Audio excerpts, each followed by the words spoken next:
Let's do this. The Cult of Hockey podcast by the faithful and for the faithful in oil country and around the world. I'm David Staples of the Edmonton Journal, and I'm here today with Bruce McCurdy. Hey, Bruce. Hey David, how are you doing today? Well, it's kind of a crappy way to spend a beautiful afternoon is watching a crappy hockey game. But they have to play all the games, and I'm thankful of one thing, Bruce, that we're not in the position of Canucks fans right now. Trying looking for a moral victory out of the last game of the year. Hmm. Looking for anything good to hang on to in just a terrible season. The Oilers lost 4-1 to the Canucks, but they outchanced them in terms of grade A chances. I think it was 16-6 by our count. The Hmm. difference was goaltending. I mean, Thatcher Demko just put on a spectacular goaltending performance, and Mikko Koskinen crapped the bed. So we'll do our good things, bad things, and numbers podcast, two of each. We're not going to dwell on the loss because it's a rather insignificant game. Bruce, what's your good thing? Well, Dave Tippett called it a win because nobody got hurt. He said that was their main objective was to get through it without anybody getting hurt. So Amen. apparently that happened. Apparently that happened. I'm going to single out Josh Archibald for having what I saw as a very strong game. He was really skating well, and I thought he stood out among the Oilers, especially for his effort level. Twice he won races to icings to negate icings, the second time in which he was able to recover the puck and make a pass for a dangerous shot on net by Jujar Kara. He had a couple of, what would you call them, partial breakaways of his own. Well, Yep. basically, he was in alone on Thatcher Demko. Not the only Oiler that couldn't solve Thatcher Demko one on one today. The Oilers had a few breakaways and couldn't put any of them home. And Archibald had a couple of decent attempts there, including one interesting play late in the second period where Joachim Nygaard got tripped to the ice and managed to both draw a penalty and somehow shovel the puck ahead to Archibald, who steamed in on goal but couldn't finish the job. He also had 6 hits, and like I say, I just thought he stood out for his honest two-way effort in this game. I want to welcome the people who are joining us live. We are live right now. We're still a Excellent. little we're still a little bit discombobulated by this whole live thing and whether we're live or not. But it looks like it's working now, Bruce. So it's a Okay. great thing. So if you have at the end of this podcast, we'll if you have some questions, we'll try to answer some of them. You can go to the Edmonton Journal page now, Bruce, yourself, and you'll see Okay. the live podcast, which I'm just doing right now myself. So I Okay. think you can probably follow the comments there yourself, if I'm not mistaken. Alrighty, Bruce, my good thing. I really thought although the Oilers lost this game, their passing was really sharp. And I was just trying to think back to years past watching the Oilers team and just them how especially on the breakout how they would just fumble passes around and be stuck in their even against weak teams they'd be stuck in their end forever because they were constantly fumbling passes, just couldn't get it together in terms of a breakout. It was just ongoing and horrendous. And it's been getting better and better and better. When Tippett first arrived, for instance, we first saw this dramatic new thing on the Edmonton Oilers where they would on their breakout play they would actually pass it up the middle of the ice, to the center who was wide open half the time. Under McClellan they had never done that play, and it was extremely frustrating to me that was the case. But now they're doing that pass, they're D to D all over the place, they're slinging the puck around, and it has to do with a vast improvement in personnel throughout the team, but also a change in tactics. We saw, the best evidence, of course, was the power play, but it's kind of, where they had like the most dramatic, outstanding scoring chances, but it's kind of cheap to go on the power play because you have the man advantage there. So I'll go with just the Bruce the example of Adam Larson's goal. I mean, just the passing on that play. Um, Draisaitl holding the puck back to McDavid, beautiful pass over to Larson, boom in the net with the JP screen. There was just before that there was a great chance where Chason wins the puck, passes it to Kuhn to Nugent Hopkins to Bouchard at the point. Another great shot. So the game was just replete with great Oilers passes leading to partial breakaways and five alarm chances, five bells chances for the Oilers, and by all rights, the Oilers would have won this game. But goaltending is part of the equation of every game, and Demko came up big. Did he ever? There was another great passing play early in the third. Ended with RNH firing a shot from point blank range right inside the post, and somehow Demko got his glove on it, and he was just seemingly stopping everything in this game. And it was, some nice setup plays by the Oilers, and they just could not solve Thatcher Demko between the pipes for Vancouver. They could not. He was unreal. Like some of the saves he made, like the scoring chances that they had. First, Draisaitl's great shot on that power play, and then McDavid, where Demko was actually out of the net, and the defenseman stopped it. But then Chason's shot. I mean, how did that not go in? It was just a. Well, 99% of it went in, but I guess there was a debate about that 100th percent, whether it all crossed the line or not. Man, was that ever Yeah, that's close. true too. Oh, ever Yeah, close. yeah. Unreal. Anyway, We it have a was note from 3 and 5 seconds. yeah. We have a note here from Torby Remrech Mm-hmm. Remrich from Germany, who actually missed the game. I Mm-hmm. think it would. Who expects a hockey game to start at what was it 1:30, Bruce, on a Saturday afternoon? What a Was a weird start 1:30 time. start. Yeah, they wanted to get out of the way of the actual meaningful playoff game, which goes tonight at 5:15 here in a little bit. So we'll have to pay more attention to that. This is such a cockamamie schedule, with Canucks still having 3 more games left after today, all against Calgary. Both teams being out of the playoffs, but they have to finish out the Oh, slate, and oh. it was Seems yeah like cruel and one unusual punishment, doesn't it? those games will be tough to watch. But yeah, this was an early start, and I have bad news for our friend from Germany that Leon Draisaitl, on his last 2 shifts of the season, lost the NHL plus minus crown, Oh, which he he did. led by one going into the third period, and Vancouver got second and fourth goals by that impressive sniper Matthew Highmore, both of them, and those 2 goals uh, were what drove Leon down from plus 29 and one behind Mikko Rantanen of Colorado, who will win that title. Well, I'd feel a little more sorry for him, Bruce, but he was to blame on the one. Like he tried to pick off the pass on Mm-hmm.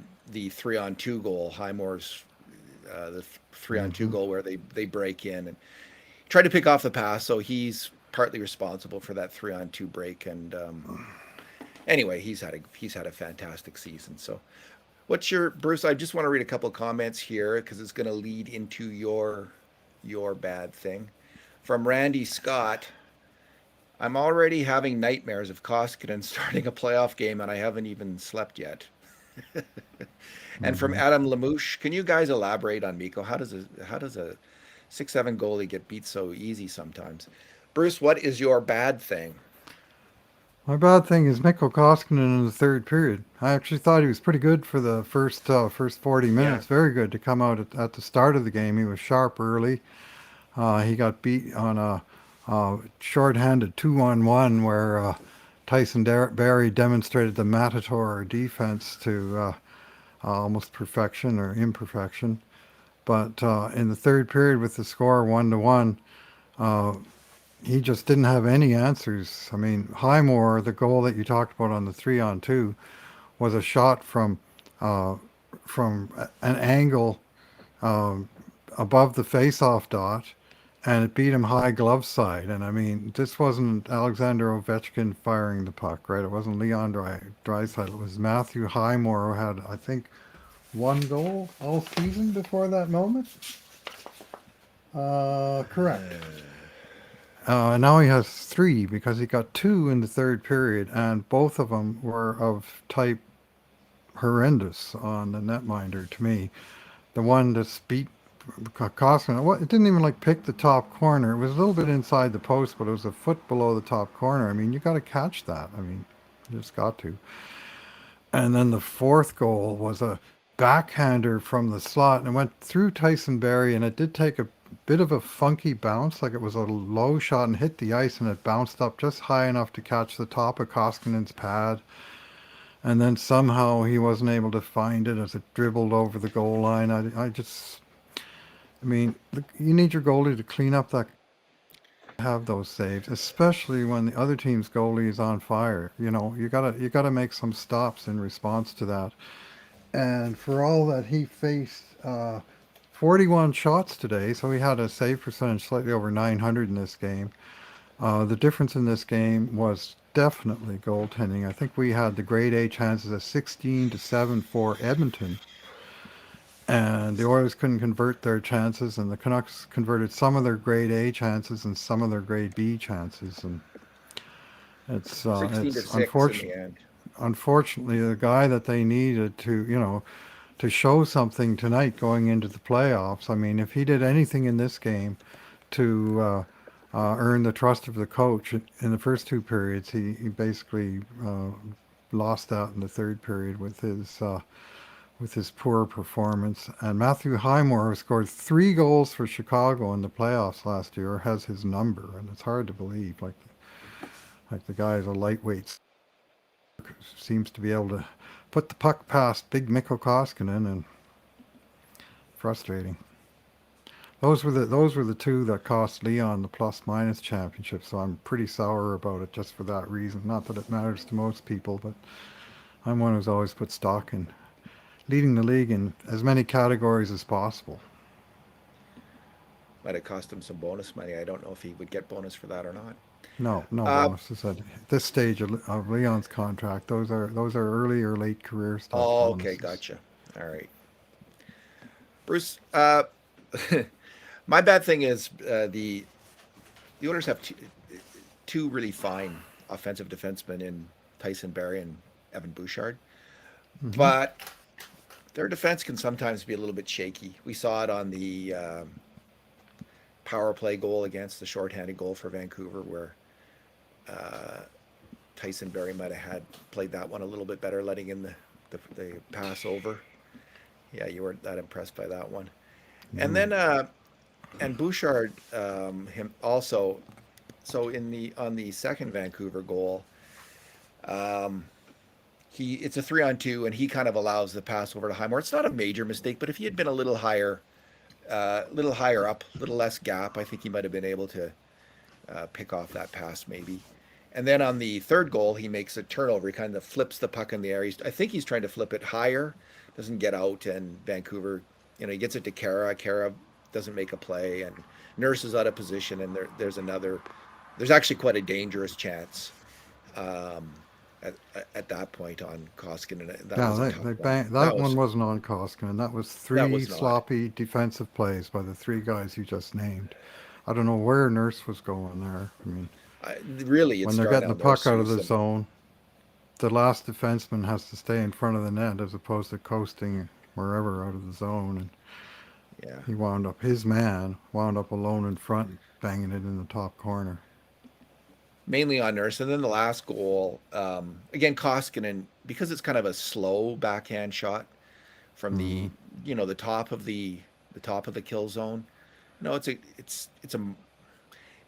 but Barry was screening Koskinen on that play, and he doesn't stop the shot. He doesn't block the shot. He Hmm. screens his goalie, so he's culpable on that. So this is it would be interesting, Bruce. Sometimes I wonder if we had done this scoring chance project in the glory years Yeah. of the Edmonton Oilers, what we would have if we would have thought any different of Paul Coffey doing this kind of work, how much we would have been just focused on his mistakes, because this really the work we do, we focus on the good plays, but we really I think everyone's kind of aware of the good plays, and the good plays are usually rewarded with goals and assists, the best of the Right. plays. It's the mistakes on goals against that kind of are more of a gray area, but that's what we focus on and on grade A chances against. So I wonder what we would have thought of Coffey or Reijo Ruotsalainen. Maybe not a whole lot different. Maybe his great plays would have so outnumbered his bad plays that No. that would have made a huge impression on us, and we could. But I don't know that for sure. And I think with what we're going to see, let's say Evan Bouchard does replace Tyson Barrie as the number Mm-hmm. one offensive defenseman on the team next year, which I think is likely. I mean, we might see kind of similar rates of major contributions to chances for, but also lots and lots of mistakes on grade A chances against. We'll only know that over time. I sure love Barry's offensive game, and I sure love Bouchard's offensive game, but there is that uh, propensity to make mistakes. Well, speaking of plus minus, Coffee was plus 50 or better 4 years in a row. So I think his good plays outweighed his bad plays, and there was plenty of both, but there was more of the good offensive plays than there were of the defensive. How did that happen? But on that power play goal, I mean Barry, I don't know what he was doing. It was a 2-on-1, and he like turned around, faced his own net, and tried to intercept the pass on the backhand.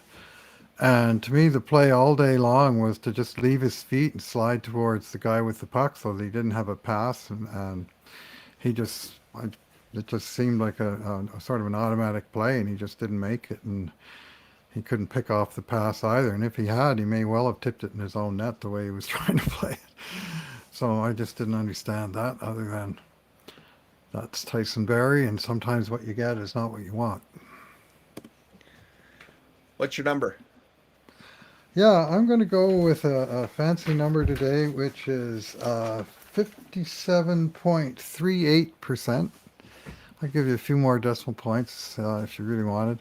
This is the percentage of goals, Edmonton Oilers goals, in which Connor McDavid was awarded a scoring point. He got 1 point on the Oilers' one and only goal today.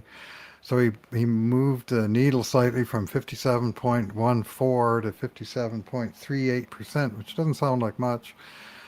But in his awe-inspiring 1988-89 season, Mario Lemieux scored 199 goals on 199 points on 347 Pittsburgh Penguins goals for a percentage of 57.35, which it's not an official record, and you'd have to dig long and hard and brute force it, I think, to find the official record. But I would bet you approximately $1 million that Mario had that record and that Connor McDavid now does, by virtue of him being involved in the Oilers' one and only goal this morning and scraping ahead of the great Mario Lemieux by 3/100ths of a percentage point. Does that say something good about the Oilers or something bad about the Oilers, Bruce? That Both. McDavid, So same yeah, things about the Penguins in 1988-89. They were heavily reliant on the one player, and to the point that there wasn't enough support scoring. That was the complaint in Pittsburgh at the time, and I think it's a valid complaint in Edmonton today. That as great as McDavid is, for the 40 minutes or 38 minutes a night that he's not on the ice, the team should be getting more goals. But he's certainly the driver of the offense, and it's a spectacular accomplishment. Literally, he was involved in over 4 of every 7 Edmonton goals this year. Not merely half, which is like a rarefied air to get to 50%. He's 4 out of 7. pretty darn impressive. Mm-hmm. Moving on to my number, Bruce. I'm just Mm-hmm. 32. All right. So the worst thing that we can in our system of ranking players, the worst thing you want to see by a goalie's name is the code AMS, AMS, and that means it's a chance against for A, and then MS is missed shot. And Mm-hmm. this year, Bruce, in 27 games, Koskinen has 10 where we just think he just out and out missed that shot. 10 times where he missed it. 10 really bad goals. Mike Smith, in 32 games, 6 times where he muffed it. So and I think their minutes is even more significant. In terms of minutes, Smith's played 1,846 and Koskinen 1,437. So Koskinen has a significantly higher rate of just of missing shots, blowing shots than Mike Smith does, and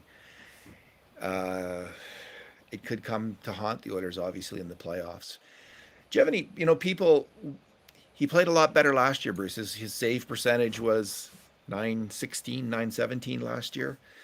This year, before this game, it was 899, his save percentage. I'm not sure what it is right now, but it's below 899. It's below that 900 marker. Any thoughts on what's gone wrong with him this year? Well, he didn't play a whole lot, right? I mean, that was a big part of it. And when Mike Smith came back, he was the man. And Yeah. Koskinen was playing once every 10 days, once every 14 days. He was doing okay, actually. He was running better as Smith's backup man than as the number one early in this season. That's actually really when things got away with him because not only, did he get blitzed a little bit at that time, but he also played a significant overall games.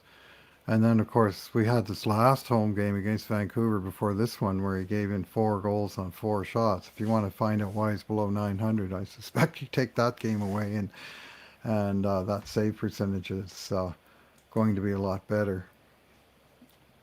Fair enough. So, Uh, I listen. I'm not enough of a expert on goalies to have much to say about it.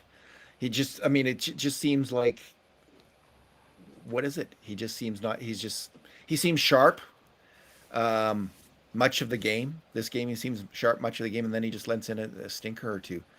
So I hmm don't know what it is. It just is it a confidence thing? Is it a concentration thing? I have no idea. It's beyond my pay grade to actually have a reasonable comment about what's going wrong with the guy. There was right. much longer periods last year where he just seemed to,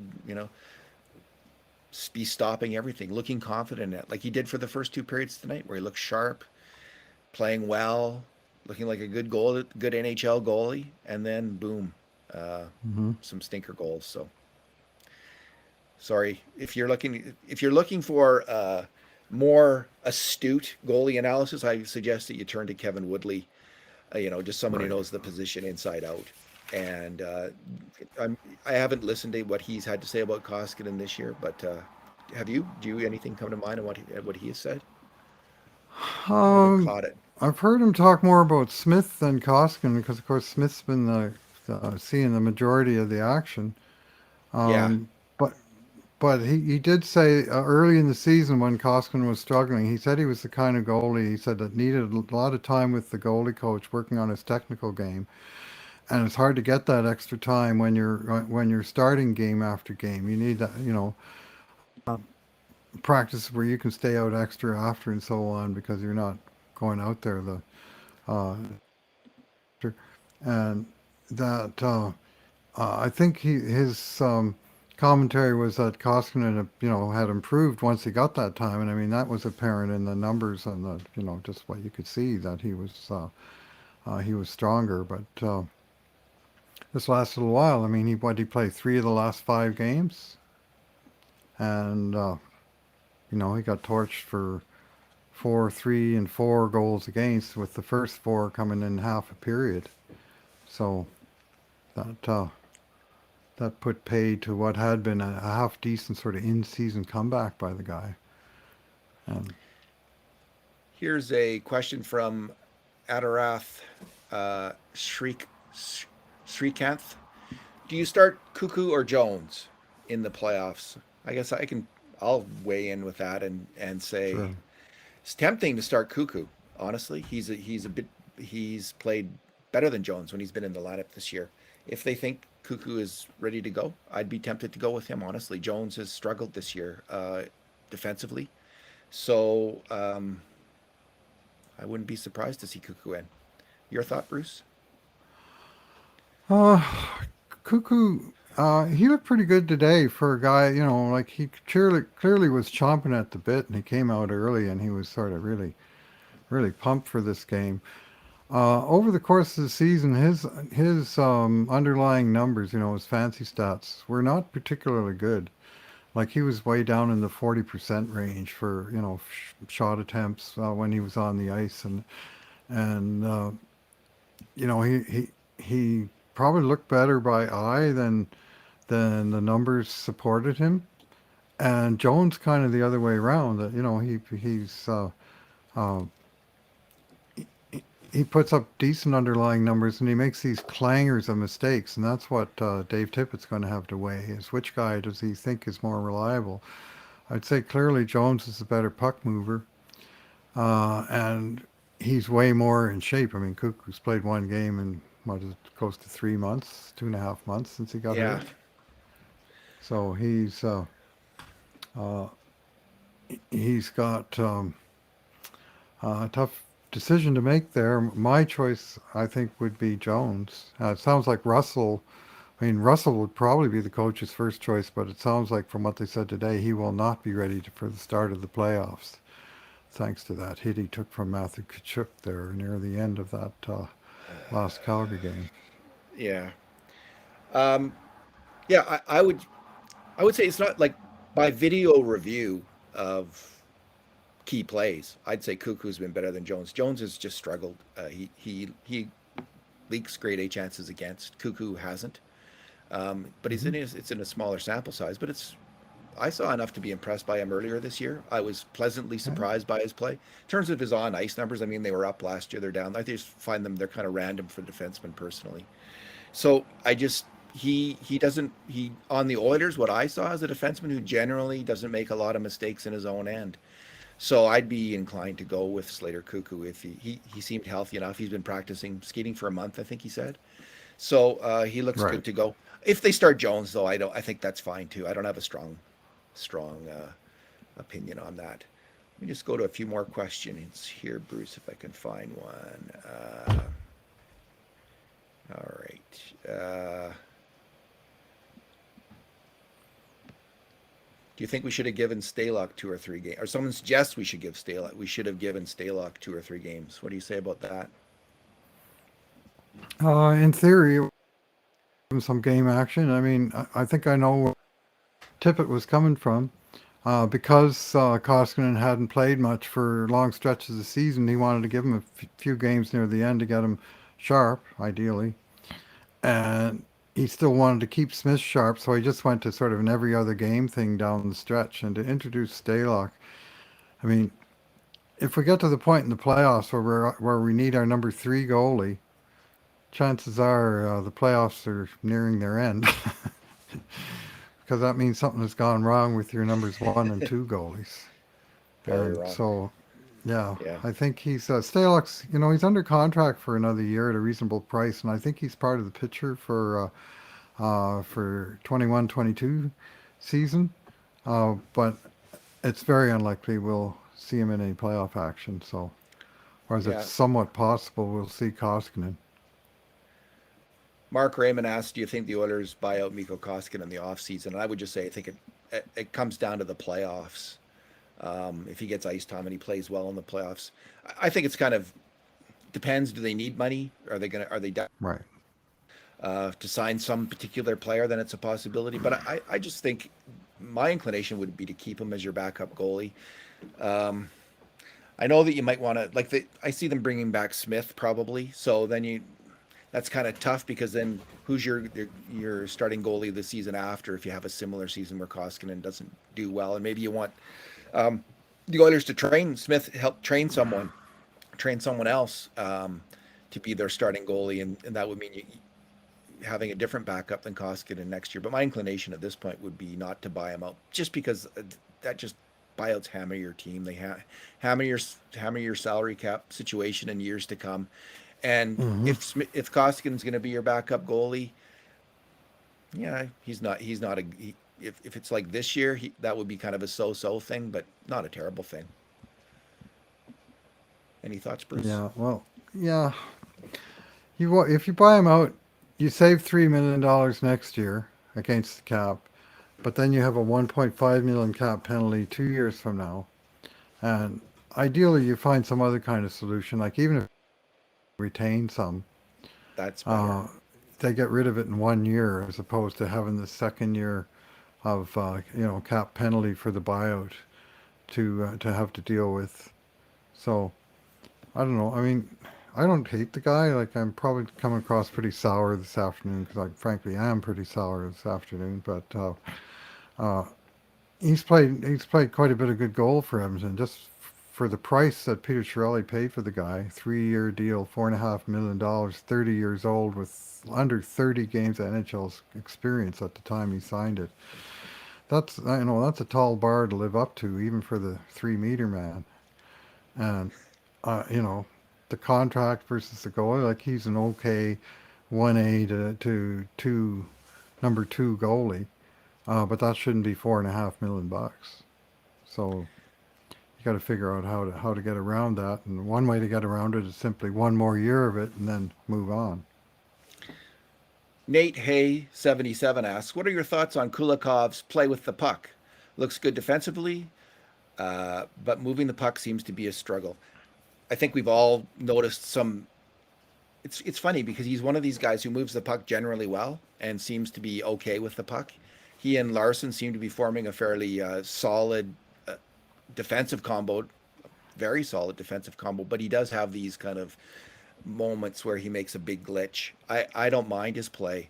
Um, Overall, I think he deserves to be in the lineup for the first game of the playoffs, and we'll see how it goes. I do think it's helpful to have a bigger defenseman. He is that, and a physical defenseman. He is that. So he could, he's a solid pairing right now, and hopefully he'll just keep those mistakes under control. Your thought, Bruce? On Yeah, Kulikov? yeah. Kulikov, I think he's gotten a little better with the puck. Like at the beginning, there was some miscommunication, and he was coming from a different team, different system, and it took a little while. Like he made a couple passes where he sort of passed it to a space. It looked like where he thought someone might be, and there wasn't anybody there except for some guy from the other team ready to take advantage. And some of that's just veteran learning a new system. And when you come in and try and do that on the fly during the season, there's going to be glitches. Haven't seen as many of those glitches in the last 2 or 3 games. And frankly, I barely noticed Kulikov in today's game at all, which for the style of player he is, it's not, by all means, that's not all a bad thing. Like, I didn't see any sort of atrocious blunders out of the guy. Whereas in a couple earlier games, he did have a couple of those. It's so hard to tell in games like these. The last run of games against like Montreal's B team and against the Canucks team that's not, just playing out the string. So it's hard to tell with Hmm. Kulikov, but he does seem to be getting more in sync with Larson. So that could well carry over into the playoffs. Bruce, what do you think of this notion that McDavid's incredible accomplishments, where only probably there's just maybe just two players who have ever had more dominating years in terms of people next to them in the scoring race, just Howe and Gretzky have ever had a better season than McDavid just had this year in that regard. What do you think the notion though that it doesn't really that it's somewhat cheapened by the fact that he's in a weaker division? That we hear from some commentators that anything that he's done has that kind of asterisk beside it. What's your take on that notion? Well, I mean, the NHL this year is a very unusual league. It's like 4 leagues that Yes. are partitioned from each other, all playing in their own little silos. So we have no interdivisional play, no interconference play, so no matchups against 3 quarters of the league, not even any common opponents. There's nothing really to compare across divisions at all, other than memories of seasons past and records from the past. Um, but I'll give you this uh, goals against. And I'll just stick a line in the sand at 170 goals against, which is basically 3 goals per game allowed. The Honda West Division had 5 teams that had 170 goals against or more, including St. Louis that made the playoffs, and all the other teams, LA, Arizona, Anaheim, San Jose. Normally, all of those teams are in the Pacific Division with the Oilers. He didn't get to play against those teams, and they all allowed over 170. And San Jose, in fact, allowed 199 goals. Wow. Then we have the Discover Central Division, where Detroit, Chicago, and Columbus all had over 170 goals against on the season. So the bottom 3 teams. Move over to the Mass Mutual East Division. You can tell I'm reading the NHL's webpage, can't you? Uh, and we have I thought you had it New memorized, Jersey, Bruce, but New Jersey 194, Buffalo 199, Philadelphia 201 goals against, like three teams with over 190 goals against on the season in the East Division. And then here in the Scotia North Division, with the weak defensive teams that can handle McDavid and all the high scorers, we have two teams that have allowed 170 goals this year. Two teams out of seven. In Vancouver Canucks 174 and Ottawa Senators 190. So, you know, there's 13 in the league that allowed 170 or more goals, and two of them are in Canada. So if you think the Canadian teams are weak, I mean, McDavid, you'd expect those numbers to be bigger in a division where McDavid, Draisaitl, Matthews, Marner, etc. are ringing up the goals, and they should push the average up by, zero point 0.1 of a goal a game or something for the division as a whole. But that's not really what we're seeing. And so it's not like he was totally racking up huge points against bottom feeders. Yes, he did rack up huge points against three opponents that he got 20 plus points each against. But the record indicates that those teams aren't that bad of a defensive team. And I mean, if you want to look at what, Vegas and Colorado, that tied for first overall, that are playing LA, Arizona, Anaheim, San Jose in 4/7 of the games. They've got lots of chances to rack up their goal and win totals as well. So I don't put a lot of stock. Our divisions are there's not a huge amount to choose between them. If there's a slight difference in strength between the divisions, that would be a few percent. Nothing that's overwhelming at all. Yeah, it's how can you tell? It's been they haven't played each other. There's been no interdivisional play. Now you could go on last year's where they all finished last year. You kind of rank the divisions about where are these teams, and then when you do that, so the teams in the North finished 12th, 13th, 17th, 19th, 20th, and 30th in the NHL. So there was no top 10 teams, but that doesn't take into account that I think Toronto and Edmonton and are much improved teams over last year. Like Toronto is a really good team. Edmonton is a really good team this year.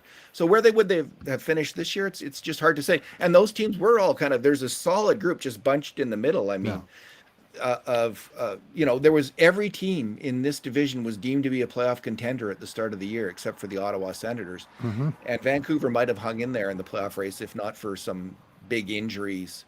Although I think that their defense was seriously weakened by some player losses heading into the year. Schedule was cratered by COVID. Cratered by COVID, indeed. Bruce, Mark Simpson Ottawa asked, was a lot better team too this year than they were last year. Still working their way up, but last year they were fairly disastrous, and this year they were anything but with 23 wins. From Mark Simpson, any Stampede wrestling references tonight, Bruce? And I do want to point out one really ring-a-ding-dong-dandy stat or point that you brought up last game or last post, where you looked at when was the last time the Oilers had the top two scorers in the league and also the top scoring defenseman in the league. What did you find out in that regard? Well, when was the last time anybody had that? The answer to that was 1984-85, and the team that did it then was the Edmonton Oilers, with three all-time greats, Hall of Famers, first ballot Hall of Famers. Wayne Gretzky with a ridiculous 208 points. Yari Curry finished second way back at 135. Absolutely great season. Paul Coffey comfortably led all defensemen in scoring with 121 points. It has not been done since 1985. That was a team that was deemed to be the greatest NHL team of the century. And nowadays, of course, the league is bigger. There's more teams. It's harder to be first among 31 teams than it used to be first among, say, 6 teams or even 12. And with the salary cap and just the general parity in the league, it's very hard to accomplish that. And yet, here we are with the Oilers with McDavid way out in front with 105 points, Draisaitl with 84.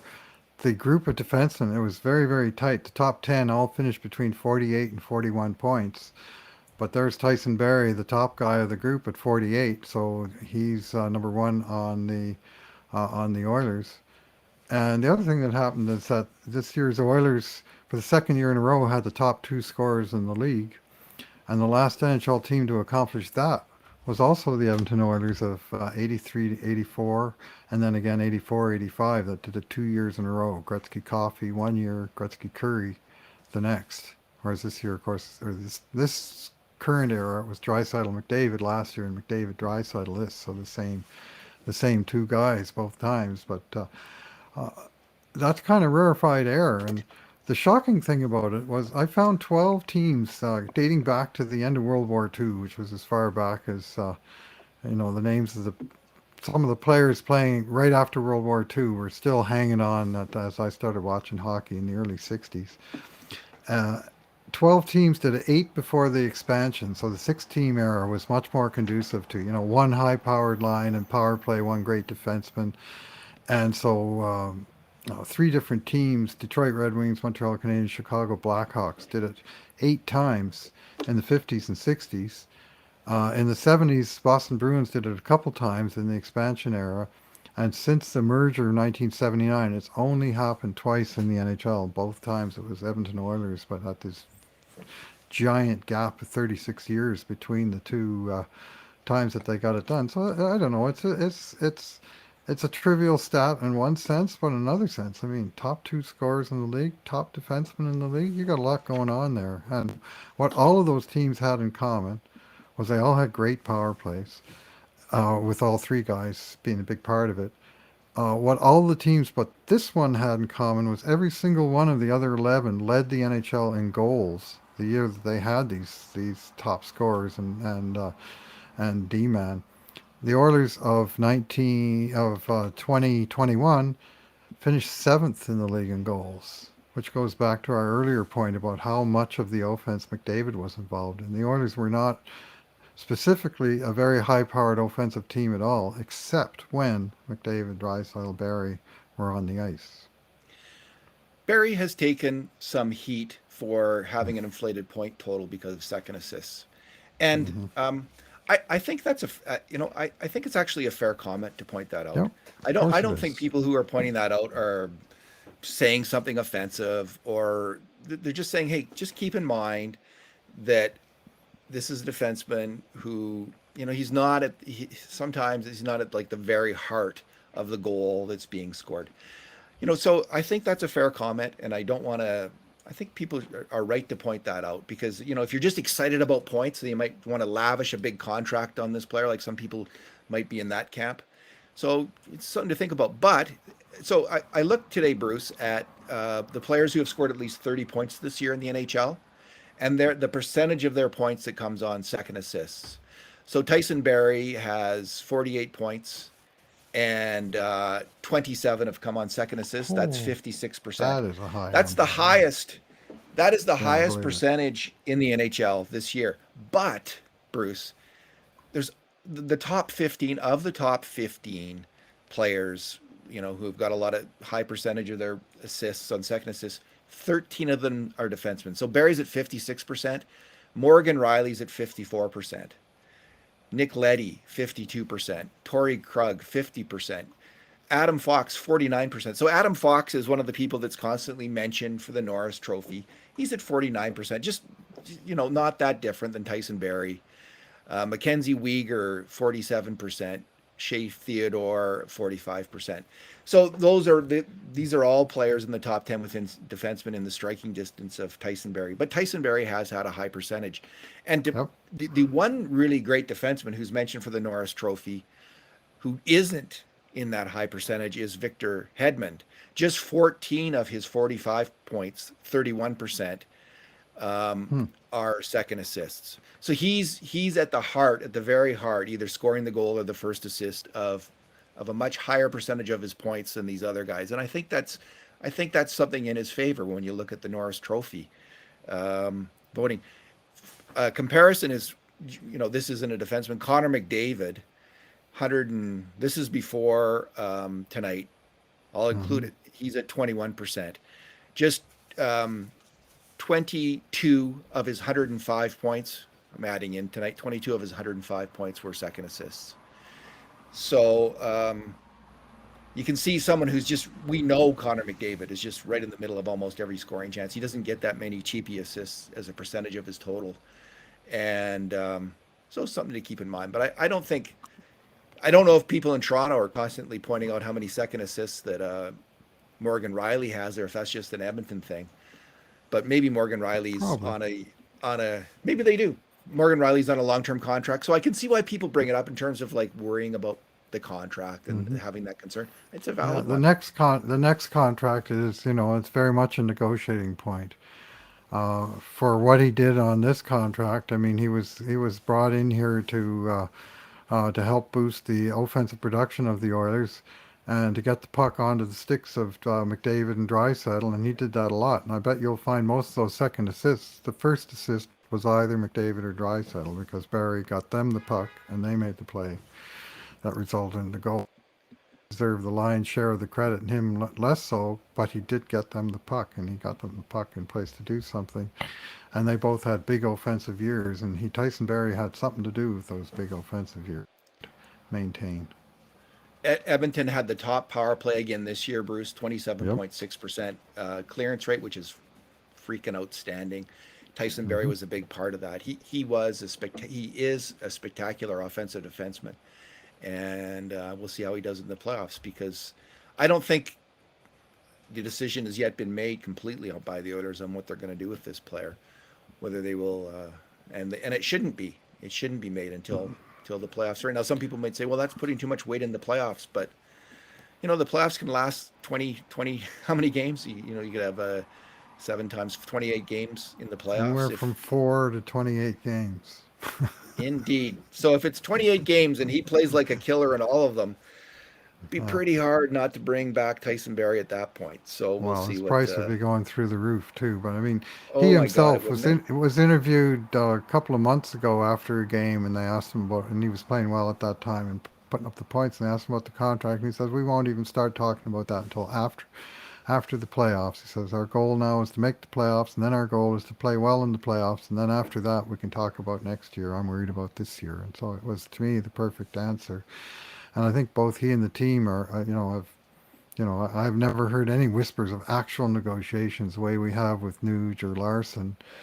And the whispers I have heard suggest that the team may not be competing for his services going forward. That either Seattle comes and signs him, which would actually solve a couple of problems from Edmonton's perspective, or he goes to the market just because the defensemen that they have uh, in the system. Primarily, you start with Evan Bouchard, who's very much in the Tyson Barrie, general mold, right-handed shot, offensive power play specialist type defenseman. So they have a replacement in house for Tyson Barrie. There's no saying he's going to lead the league in points next year, but I mean the style of player he is, you can certainly see the him contributing to the team in the same role that Barrie kind of blocked Bouchard from contributing in this year. He's just so great when he has the puck on his stick. He's such a slick, smart hockey player. Jeff King says Morgan Riley's second assist rate is discussed a lot in Toronto. I'm going to assume that is Hmm. correct. And from Michael Lester, we have virtual fist bump till Wednesday. So Bruce, let's give Michael Lester the virtual fist bump. There you go, There we go. man. And to everyone listening to the podcast. Yeah. Hmm. Let me just go one last time, Bruce. Any final thoughts on the season? Someone's asked about that. Final thoughts on the season. Anything you'd like to say about this season? Oh yeah, this is a very very successful season for the Edmonton Oilers. 35 wins in 54 games. I think they wind up with 667 points percentage, if I've got it right, with 72 points out of a possible 108. Um, they improved their defensive play dramatically. I think their team play improved. Their two big guns obviously continue to play at another level uh, from the league. Like Oilers have, if not the two best players in the league, the best duo in the league. If you want to split hairs, and them being way out on top of the scoring race 2 years running is proof positive to that. I mean, there's more to the game than scoring, but that's an awfully big part of it.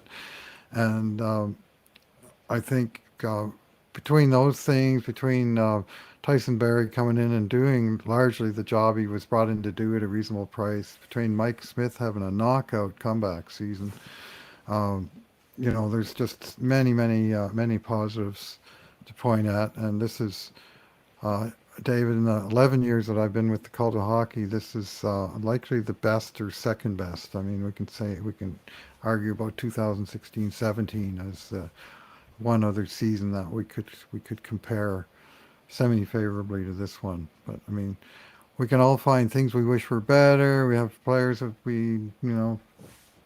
contracts we don't like, players we don't like. That's always going to be the case. It was the case when the Oilers were Stanley Cup champions that some people would say, well, this guy's got to go because we could do better. But there's far more pluses than minuses. The team is very much heading in the right direction. This is going to be a good team for a while. Isn't it, Bruce? And with young players like Dylan Holloway and Ryan McLeod and Philip Broberry and Raphael Lavoie and all kinds of them coming up, there's going to be reinforcements in years to come as well. So it was just an extremely encouraging year. It's the kind of year I hoped they would have and predicted they would have, and it's the kind of year they had. I thought they would be a good team. They have been a very good team. And Bruce, one of the things I've looked at is superstar players. And I think that Connor McDavid is now, he's going to win the MVP award this year. He's probably already already moved into like all-time NHL greats. So I looked at other all-time NHL greats to see how they did. How long did it take for them to be in the league before they won a Stanley Cup? Now, the complicating factor is when there was 4 teams in the league when Howie Morenz won his first cup, or six teams in the league, when Richard and Beliveau and Hull and Makita and Gordie Howe won their cups. It was a lot easier to win the Stanley Cup. Just there's much less competition. The odds are just so much better. So it's a lot more difficult right now than it was back then, I believe, to win the Stanley Cup. You're just there's more teams. So of the really great players, though, they're what I'm going to say is if you want to put any weight in this kind of historical evaluation of great players, and there are a couple examples in more recently of players who have led teams that have been, the Oilers finished 11 out of 31 teams, or they're 2 out of what do we have here in this division? 7? 2 out of 7 in this division, but in the overall NHL, in terms of their points percentage, they're 11 out of 31. Well, in 1991, Mario Lemieux led a Pittsburgh Penguins team that was 7th out of 21 teams. 7th out of 21 teams, kind of a similar kind of ranking to the Stanley Cup, and won it. And in 2009, Sidney Crosby's Pittsburgh Penguins were 9th out of 30 teams in the NHL. So these are outliers. Most of these superstars like Gretzky and Howe and Orr, they were either on the best team or the second best team in the NHL when they won their first Stanley Cup. The Oilers are not that yet. That might be next year. I think they're trending in that direction to be the first or second or third best team in the NHL next year. But there has been examples where these great players, Crosby and Lemieux, were able to take teams, similar teams to the Edmonton Oilers, and win a Stanley Cup. And doesn't happen that often, but I do not bet against a great, outstanding superstar who's ready to win in the playoffs, and that's what I see in Connor McDavid. I'm optimistic they're going to win the North Division at least, and we'll see what happens then. You? Yeah, well, he took his game to a new level this year, and I mean we're going to see in the playoffs. But sometimes we get so locked up in looking at the depth players and trying to match up Oilers' fourth line and third pairing and so on against other teams.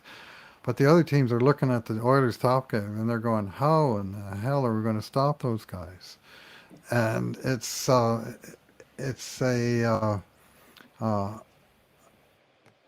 exciting time to be around. I mean, the sky's the limit, with McDavid in particular. And is this the year that he takes it to another level? I mean, we saw from Bobby Orr, I think it was his fourth year that he finally got Boston over the top. Mario Lemieux, it took until his seventh year. Wayne Gretzky's fifth year. Connor McDavid, he's in his sixth year right now, and uh, I don't see Edmonton as being quite at the top of the curve yet. But it's a bigger league. You're coming from, you had to be 31st in or 30th in the 30-team league to get players like that in the first place, and there's a long. They're now finally, I think, making identifiable progress in consecutive seasons, which is something that they failed to build on when they had the first good season with him. And it's so hard to know. Like in the 2017 when the Oilers did well in the playoffs, they came within one game of making it to the semifinals for the whole NHL. And if there had been decent reffing in that series, they Came would have within won it. one Fair call. reffing. Hmm. Yeah. Yeah. So, and in that playoffs, we saw certain players step up that weren't. We saw Hmm. Leon Draisaitl reach a level he had never reached before. We saw Oscar Klefbom and Adam Larson do the same in those playoffs. If in this playoffs, Bruce, if Darnell Nurse, like we don't know what Darnell Nurse is going to do in these playoffs, if he reaches that new level, we've seen it in Draisaitl. I think we can expect it again. McDavid didn't reach that incredible level in those 2017 playoffs, but maybe he's going to. And then there's other players, this who knows what. Let's say the Dynamite lines together. Can they get it together in the playoffs and dominate? And maybe Nuge and Yamamoto just come up absolutely huge. Josh Archibald, Jujar Kara. There's a number of players who could really surprise us, and Ethan Bear, Tyson Barrie. So let's see who really steps up, and if that happens, who knows what's going to happen. Right.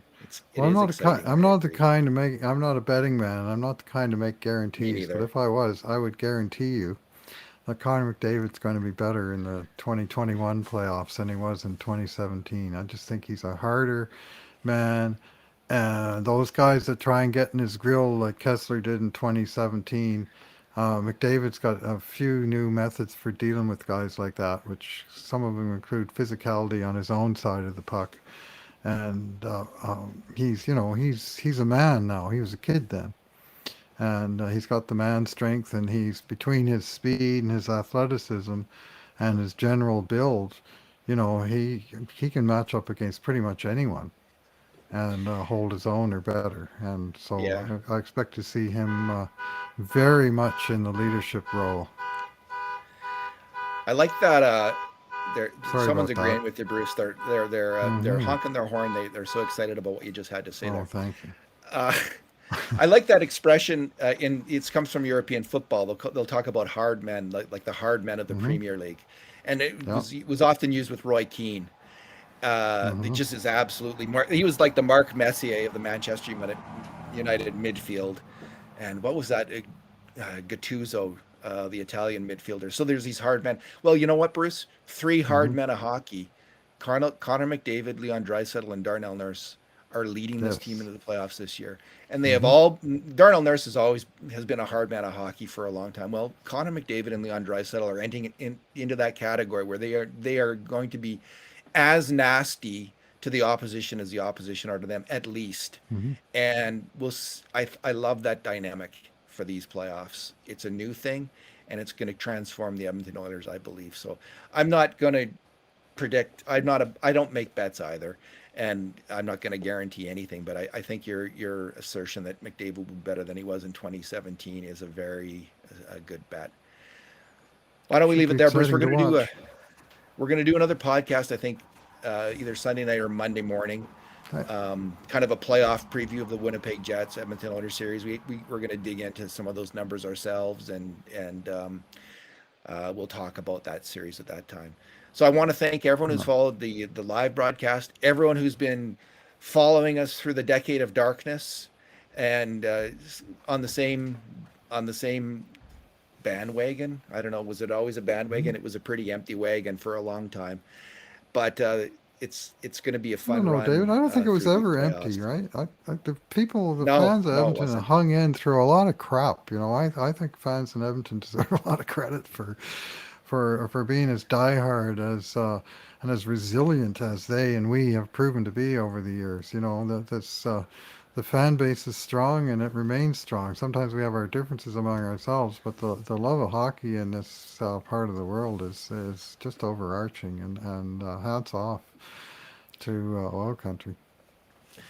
Completely agree, Bruce. And I remember when McDavid was drafted, my thought at that time was Mhm. there's some good karma for Oiler fans here getting that draft pick, because not only did we hang in there through the decade of darkness, we hung in there through the 90s after Wayne Gretzky was sold. One of the toughest moments for sports fans of, most of us hung in there as Oiler fans through that time and just kept cheering for the team. And then through the decade of darkness, support was unbelievable. They were selling out that building through the entire decade of Yeah, darkness. They sold exactly. out that building. That's good karma. Hmm. That's great fans. And I think, Just no one else is going to feel this way. Every other fan base is going to say, oh, you got lucky. And yeah, we got lucky. But maybe some good yeah. karma made that good luck. It's just unfortunate that there's no fans in the building now that the team really is strong. There was a lot of games this past season that the fans would have had a lot of fun being in the building.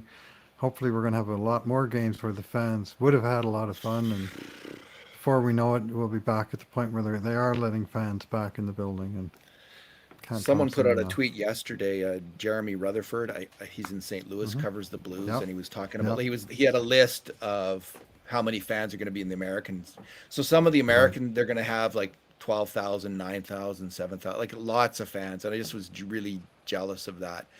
But things can change fast. The vaccine changes things fast in jurisdictions. We're having a bad outbreak now, but things change fast. And I still have my fingers crossed, Bruce, that if the Oilers get to the NHL semifinals, they might be able to have, 1,000, 2,000, 3,000 fans in the building. And if they get to the finals, maybe half capacity. Because that's what we've seen in jurisdiction after jurisdiction. When you get to that 50, 60, 70% vaccination mark, like we're going to in June, things change fast. So fingers crossed here as well. Let's leave it there. Bruce, thanks for talking. All, all right, I'll just mention 3-2 win for Bakersfield Condors over Henderson this afternoon. So they're nipping at the heels for first place down there in the AHL, and they're going to have a little playoffs down there as well. So some good things happening a little lower down in the organization as well. So, and with that, I'll say thanks for listening, everyone. And in the meantime, and in between times, this has been another edition of the Cult of Hockey podcast. Stampede Hockey. All right. Not quite.